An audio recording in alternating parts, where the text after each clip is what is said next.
Alhamdulillah. Alhamdulillahilladzi amarna bil ittihad wal wifaq wa nahana 'anil shiqaq wa nifaq. Nastaghfirullah wa natubu ilaih min su'il af'ali wal akhlaq. Wa nashhadu an la ilaha illallah wahdahu la syarikalah. Wa nashhadu anna Muhammadan abduhu wa rasuluh. Allahumma sholli wa sallim wa barik ala sayyidina Muhammad sahibur risalah wal balagh. Allahumma sholli wa sallim wa barik ala sayyidina Muhammad salatan daimatan tamla'us samawat. Ya ibadallah, usikum wa nafsi bitaqwallah. Ya ayyuhalladzina amanu taqullaha wa qulu qawlan sadida yuslih lakum a'malakum wa yaghfir lakum dhunubakum. Wa qala Nabi sallallahu alaihi wasallam, fa inna asdaqal hadis kitabullah wa khairul hajji hajju Muhammad wa syarrul umur muhdatsatuha wa kullu muhdatsatin bid'ah wa kullu bid'atin dhalalah wa kullu dhalalatin finnar. Shadaqallahul adzim. Ma'asyiral muslimin, jamaah salat Jumat yang berbahagia. Dalam kesempatan ini saya berwasiat khususnya kepada diri saya dan umumnya kepada jamaah sekalian. Marilah kita senantiasa jaga diri kita, keluarga kita, itu dengan kita meningkatkan takwa kita kepada Allah Subhanahu wa taala, supaya kita mulia, supaya kita bahagia, supaya kita sukses. Khutbah pada hari ini saya akan menyampaikan tema ini diambil dari satu hadis qudsi. Hadis qudsi ini apa perbedaannya dengan Quran? Kalau Al-Quran Allah yang berfirman, hadis qudsi juga Allah yang berfirman, sama-sama. Kalau Al-Quran dibagi dalam beberapa juz, beberapa surah. Kemudian di dalamnya surah-surah itu menceritakan tentang kisah-kisah para nabi, menceritakan tentang keimanan, teologis, tauhid, masalah tentang ibadah, akhlak. Kalau hadis qudsi walaupun itu firman Allah tapi tidak terbagi dalam beberapa juz. Diskusi berapa juz ya? Enggak ada. Terdiri dari berapa ayat yang enggak ada. Cuman substansinya sama. Diskusi ada yang bicarakan tentang kisah para nabi, menceritakan tentang hukum-hukum, menceritakan tentang akhlak, menceritakan tentang ibadah. Nah, di sini saya akan menyampaikan diskusi yang berkaitan dengan sejarah Nabi, di mana Allah berfirman nih, Inna Allah Ta'ala, sesungguhnya Allah Ta'ala auha ila Dawud alaihi salam, sesungguhnya Allah mewahyukan kepada Nabi Daud alaihi salam.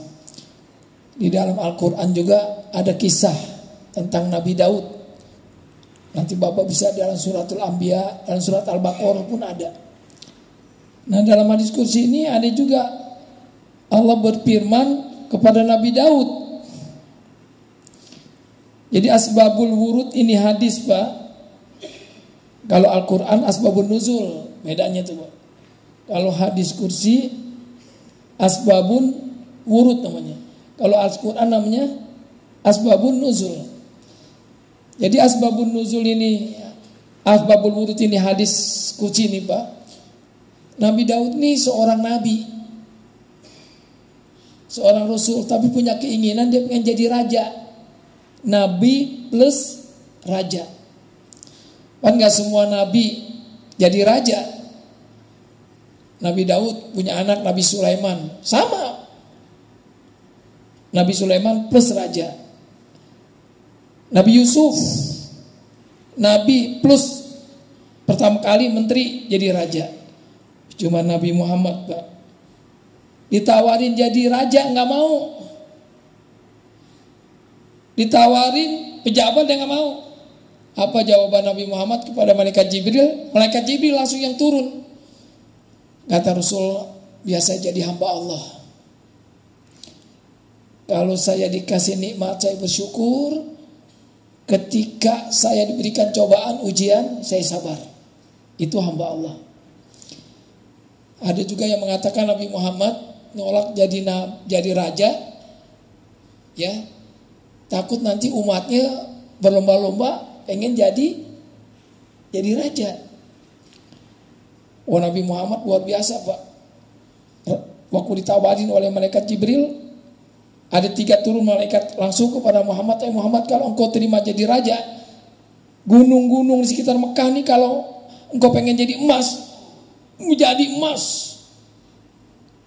Ketika engkau sujud, bumi yang engkau sujudi jadi emas, jadi emas. Itu kekayaannya tuh Pak. Kalau Nabi menerima pengen jadi raja, tapi Nabi nggak mau dia. Nah, kita nggak cerita itu, cerita tentang Nabi Daud nih. Jadi Nabi Daud ini Pak minta kepada Allah pengen jadi raja. Kisahnya panjang nih Pak. Di Jakarta dia jadi raja di Palestina yang sekarang lagi sedang konflik Pak. Menggantikan raja Talut. Waktu itu Talut sama Jalut nih sering ribut. Pertama kali Nabi Daud diangkat menjadi panglima. Kata Talut bilang, hei Daud, kalau engkau bisa mengalahkan Jalut, aku nikahkan engkau dengan putriku. Nanti menggantikan aku sebagai raja. Hanya Nabi Daud ini doa kepada Allah, keinginan. Jadi Bapak sekalian manusiawi. Jadi Bapak juga pasti punya keinginan dong dalam hidup nih. Pengen pangkatnya naik lebih tinggi dari pangkat yang sebelumnya. Wajar. Nabi Daud hanya pengen jadi raja. Harus Bapak punya keinginan. Saya pengen pangkat saya lebih naik, lebih tinggi. Atau Bapak punya keinginan pengen jadi orang kaya. Masa susah-susah terus hidup nih Pak? Ya gak? Cuman yang mungkin tanda tanya, pengen nambah istri, saya gak tahu juga tuh. Takutnya gitu kan. Karena Nabi Daud tuh Pak istrinya 99 Pak. Allahu Akbar. 99. Enggak puas, pengen 100 Pak. Nambah 1 lagi. Ya, itu yang istri yang 100 nih Pak. Diambil dari istri panglima. Dia tertarik sama istri panglima. Sampai ditegur sama Allah.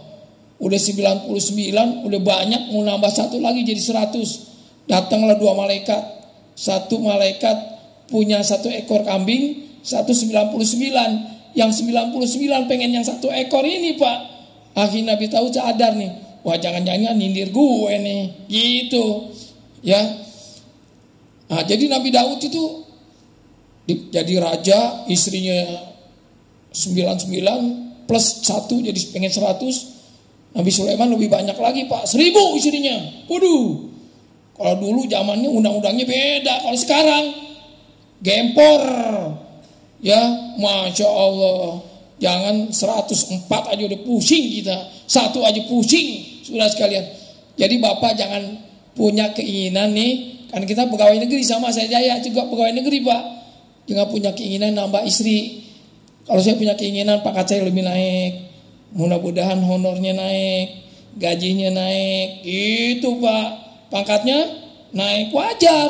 Keinginan. Tapi kata Allah bilang apa? Ya Daud, innaka turidu ana urid.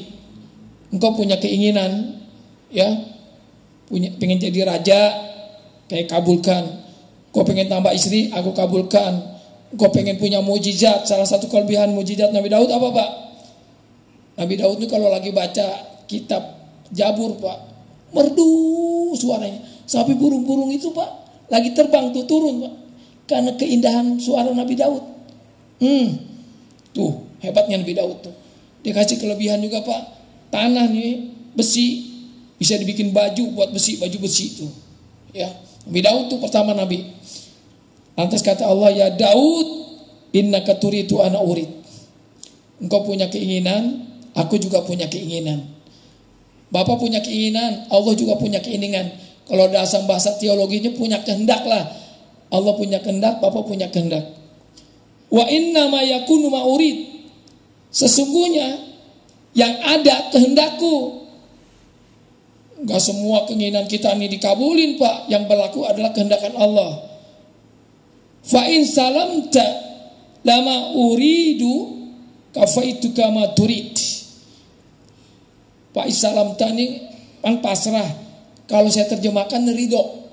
Maka jika engkau ridho apa yang aku putuskan, ya, kafaituka akan mencukupi engkau ma turid, apa yang kau inginkan. Artinya begini Pak, contoh nih.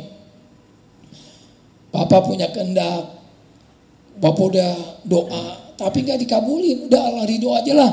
Bapak pengen kaya, gak kaya-kaya juga gitu. Bapak pengen pindah aselon, gak bisa pindah juga. Ridho aja, Allah akan bantu. Tapi kalau maksain juga, apa nih? Fa in lam tusallim lama atba'tuka fima turika cuma la yakunu ila ma urid. Tapi kalau engkau memaksakan kehendak kau juga, kasak kusuk sana kemari, maksain diri sampai melanggar perintah Allah, maka tidak akan aku tolong kau.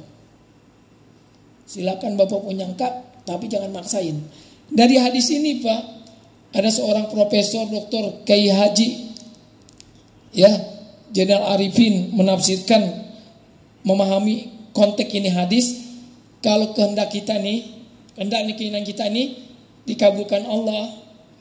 Kita semua pengen Pak ya, kan pengen nih punya kehendak, pengen sehat, udah berobat sakit-sakit juga, ya, pengen anak jadi polisi, pengen anak pengen jadi tentara, pengen anak mama kerja di Mahkamah Agung, nggak masuk juga, ya. Itu semua ada kehendak Allah berlaku di dalamnya. Tapi kalau kehendak kita ini pengen dikabulkan Allah, ada syaratnya Pak. Satu, ini dalam menafsirkan ini hadis ini asbabul wurud, harus disiplin dalam waktu. Ya, waktu malam sudah tahajud. Ini kagak, kita pengen memaksakan kehendak kita agar Allah mengikuti kehendak kita, seolah-olah Allah mengikuti kehendak kita. Suruh tahajud, kita bukan tahajud. Malam bangun main HP, nonton bola, gimana? Ya, waktunya sholat. Satu, disiplin waktu, karena Allah banyak bersumpah dengan waktu. Ya, jadi insya Allah kalau Bapak karir Bapak kehendak Bapak pengen naik, ya, jabatan pengen naik, Bapak pengen merubah suasana, selalu pengen rezekinya bertambah, ya, tambah kuat, disiplin dalam waktu. Yang kedua, bersyukur. Banyak ayat-ayat tentang syukur, hadis tentang syukur. Syukuri yang ada dulu, yang gak ada jangan disyukurin. Ya, banyak ayat-ayat tentang syukur. Yang ketiga, bangun wasilah, silaturahim. Insya Allah kalau kita banyak silaturahim Pak, kita punya silaturahmi ini dengan pimpinan, silaturahmi. Jangan silaturahmi waktu ada maunya aja. Ya, silaturahmi kapan aja silaturahim. Ya, satu, disiplin waktu. Yang kedua, syukur. Ini kalau kehendak. Yang ketiga, bangun silaturahim. Yang keempat, ingat nih Pak nih, nanti setelah Jumat, saya punya kehendak nih, dari pedagang bakso saya pengen buka restoran bakso umpama. Disiplin dulu, silaturahmi, bangun relasi. Kemudian yang keempat apa Pak? Ikhtiar, usaha. Ya. Yang kelima doa, baru yang keenam, tawakal. Tawakal. Apa situm annama khalaqnakum abatsa wa annakum ilaina turja'un wa qur rabbi bir warham wa anta khairur rahimin.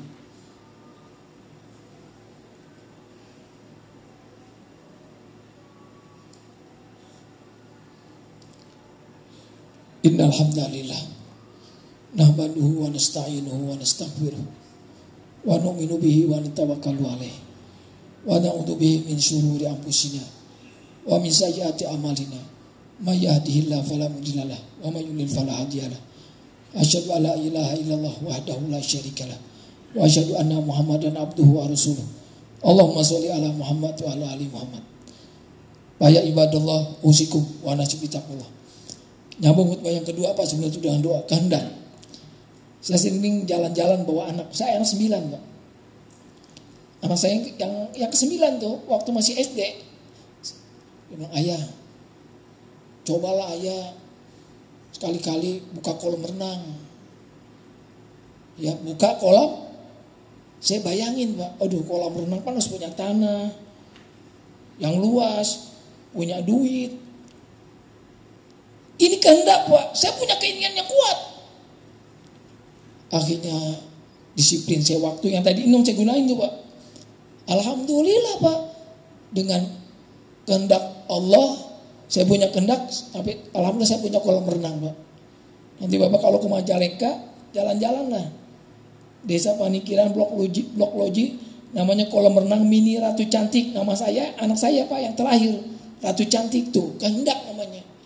Nggak mustahil, Pak. Tuh, ya, gitu. Pan boleh-boleh aja. Kehendak. Cuman saya nggak mau niat pengen punya hotel di kolam renang. Kenapa? Karena anak saya minta. Karena Nabi juga ajarin alim mauladakum as-sibah. Ajarkan anak-anak kamu renang. Saya berenang, saya renang sekeluarga. Jadi nggak usah jauh-jauh, Pak. Tuh, ya. Jadi silakan Bapak di sini. Bapak punya kehendak 6 itu, Pak. Laksanakan seperti Nabi Daud. Ya, cuma nanti Bapak jangan pengen jadi nabi, nanti nabi palsu lagi, jangan, ya. Udah yang rasional aja keinginannya, ya, gitu, sesuai dengan kapasitas kita, gitu. Allahumma ighfir lil mu'minina wal mu'minat wal muslimina wal muslimat al ahya minhum wal amwat innaka sami'un qaribun mujib da'wat ya qadiyal hajat. Allahumma a'idal selamal muslimin wahdulil kafarata wal musyrikin waqfina sarul hasirin wasal munafikin wadamir a'da'ana wa a'da'ad-din. Allahumma srif annal gola wal bala wal waba wal fahsya wal munkar wasifal mukhtalifah wasada'id wal mihan wal fitan wal ada wal amrad wal musibah wal fitnah bihayatina wa usratina wa buyutina wa baladina innaka ala kulli syai'in qadir. Wa sallallahu ala sayyidina Muhammadin wa ala alihi wa sahbihi walhamdulillahi rabbil alamin. Aqimis shalah li zikri.